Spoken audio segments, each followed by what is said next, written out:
Hi, my dear students. We are successfully in our third online session. I hope you all are enjoying this online session because no one is there to instruct you to write your notes, or no one is there to instruct you to listen properly. Don't turn this side. Don't talk with your friends.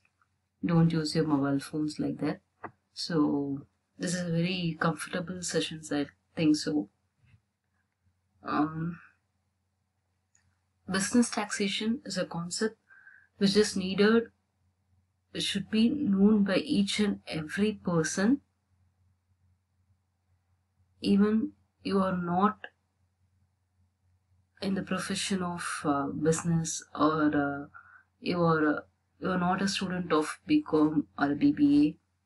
Every person should must have a basic knowledge about the concept business taxation, because even though you are an engineering student, or those who are studying medical, whatever, anyway, in their lifetime, in their profession, in their business, in their work, everyone is going to everyone going to come under some taxes, because even in everyday today life, even if a homemaker is going to shop, he or she is going to purchase something in the shop. So in the product itself, the tax is added either through GST. So if each and every person should have a basic knowledge about the concept tax. Everyone should know about, from the money what they are spending, there is some amount of taxes are there. For using the road, we are paying taxes. For using the corporate facilities, we are paying taxes. And for purchasing products, and for our income, for our profit, for everything, we are paying taxes. So each and every person must have the knowledge about the concept business taxation. So for the past two sessions, just a small recall. For the past two sessions, we have discussed about the evaluation of taxation. That is nothing but how from the 2nd century till now, the taxation concepts has been evolved. The person Chanakya we have discussed about. Now we are following the concept what he had wrote in his books. And we have discussed about the canons of taxation is nothing but what is the principle must be followed, what are the rules must be followed while generated tax concepts. And we have discussed about various functions of taxation, objectives of taxation, and the various types of taxes. And especially we have discussed about the 3 types of taxes on the basis of incidence, on the basis of progression, on the basis of base. So on the basis of incidence, there is 2 types of taxes, direct tax and indirect tax. On the basis of progression, we have discussed about progressive, proportionate and regressive tax. And on the basis of base, we have discussed about single and multiple tax. So in the last session, we have discussed about on the basis of progression. And in this class, we are going to discuss about on the basis of incidence. So basis of incidence is purely divided into direct tax and indirect tax. Okay. So first thing, tax concepts அப்படின்னு சொல்லும்போது, it was purely based on wealth and our income. Either நம்ம கிட்ட இருக்கிற wealth base பண்ணி the tax will be imposed and levied on us, or for our income the tax will be imposed or levied on us. So imposed or levied அப்படின்றது நம்மள வந்து பே பண்ண சொல்றாங்க. நம்ம மேல இருக்கிற டாக்ஸ், நம்ம பே பண்ண வேண்டிய tax. So levy is nothing but imposed tax. Okay. So tax is basically based on these two concepts, wealth and income. So income அப்படின்னு சொல்லும்போதே automatically it comes to the concept direct tax. So என்னென்ன direct taxes irukku, enna indirect taxes irukku. What are the various types of direct taxes and what are all the various types of indirect taxes that we are paying to the government directly or indirectly in India? அப்படின்றது தான் வந்து இந்த following slides we are going to discuss about. So the first thing is direct tax. Income tax. Income tax is basically levied on the individuals and those who are in joint families and unregistered firms and other association of peoples are coming under the concept income tax. So it is a nature of progressive tax. If suppose you are going to, if you are earning high income, you have to pay higher amount of taxes.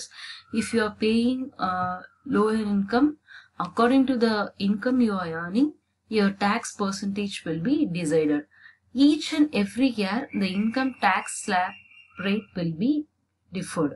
For example, present 2021 slab rate is like, actually the slab rate is divided into 3. For example, below 60 years, 60 years to 80 years of citizens and above 80 years citizen.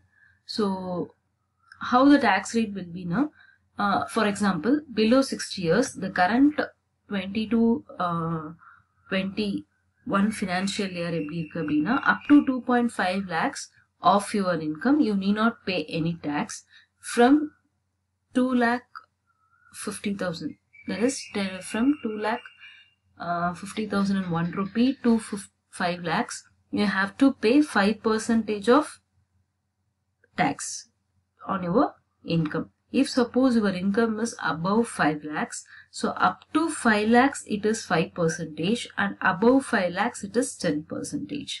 So like this, there is a income tax slab rate for the citizens. It will be changed each and every year according to the financial needs and according to the infrastructure development plans of the country. So it will be always changed. So it is a progressive tax. Nama last session la paatha madri, on the basis of progression, it was the tax was divided into 3 concepts: progressive tax, regressive tax and proportional tax. Progressive is nothing but if your income is high, you have to pay high tax. If your income is low, according to the total income you are earned for an year, it was changed. Adha vachu nama decide பண்ணுவோம் the percentages 5 or 10 or 15. So according to the income, total income of the year, it will be decided. So this is the major direct tax that that from the government is getting major tax amount from the income tax. Okay. So the next thing is the corporate tax. So corporate tax is levied on the income of corporate firms. So for example, as we all studied in the commerce, the concept is under the Indian Companies Act 1956, a person is different from the corporate or a company. So according to the company's law, for example, if you take sole proprietorship or a partnership company, the person who is the owner of the company and the company is same entity, but according to the corporate, both the company and the person are separate. So if suppose I am running the company, I may be a CEO or I may be the GM of the company. So I will earn from the company and I will get my pay. I will get my salary, but for the company there will be a profit separately. So as a GM, as a CEO, I will pay income tax for the money what I am earning from the company, but from the company side, the early profit will be earned. For example, we all see quarter 1, quarter 2, quarter 3 solita, and the company profits on the we will divide. So company quarter 1 la வந்து எவ்வளவு profit earn பண்ணிருக்காங்க, quarter 2 how much profit they have earned. So the totally combinedly at the end of the year, how much is the total profit for the financial year. So for that profit, the company have to pay corporation tax, corporate tax or corporation tax, it was mentioned. So both public limited and a private limited company have to pay taxes under who are all registered under the Indian Companies Act of 1956. So this is the corporate tax. Second major tax revenue from the company to the government actually. The next one is the estate duty. So the estate duty is a concept introduced in 1953. It was levied on the property of a person. So how much is my total property, like gold or a house or a land, like both movable and immovable property, whatever I am having, that is the estate duty. But now it was not, currently it was not in use. It was abolished on 1985 itself. Next concept is the wealth tax. The wealth tax அப்படின்ற concept already last in the canon of taxation we have discussed actually in the topic canon of productivity, because if suppose a government is going to create a tax concept, introduce a tax concept, the tax la irundhu generate ஆகிற revenue should be give some revenue to the government. அது அப்படி இல்லாம the administration cost of the tax is more than the revenue அப்படின்னா there is no profit to the government, so automatically it is a loss to the government. So the government have the right to abolish or stop collecting those taxes. So அதுல வந்து wealth concept அப்படின்றது நம்ம canon of productivity நம்ம பார்த்தோம். So wealth tax, it was started in 1957.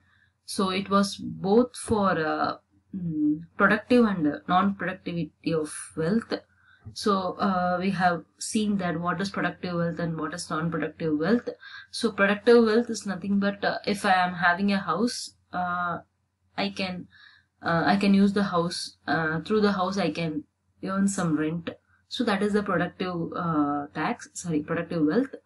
And non-productive wealth, nothing but gold. If suppose I bought a sovereigns of gold and I keep it in my home, there is no productivity in the money.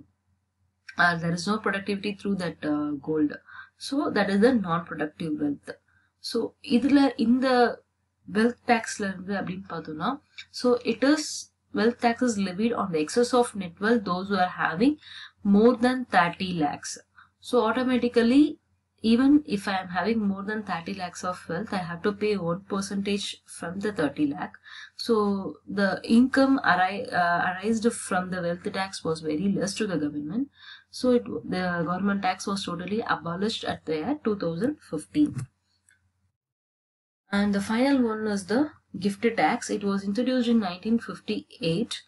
Apart from the donation received from the charitable institution, that is government charitable institutions or private charitable institutions, all other donations received from any other person will be levied under the gift tax till 1998. So if suppose I am a private person, I am donating some money to some persons or some institutions, I have to pay tax under the concept gift tax. But if suppose I am a company, I am a government company or a private company or a charitable institution, government charitable institution, I am donating some money to somebody, I need not pay any taxes. All other things I have to pay tax till 1998. Even now the gift tax is also abolished by the government. The final one is the capital gain tax. Capital gain tax is nothing but if we sell asset or a capital asset like land, jewelry, house, patent right, copyright, everything, we will earn some profit from it. Na? So for that profit we are paying some taxes. That is the capital gain tax. So idhula vandu two concepts irukku, short term capital gain and long term capital gain. If suppose if I have a property below 36 months, I am having it, I am holding it for below 36 months. If I am selling it and I am earning profit, that is a short term capital gain. If suppose I am having a profit I am holding the property for more than 36 months, that is a long term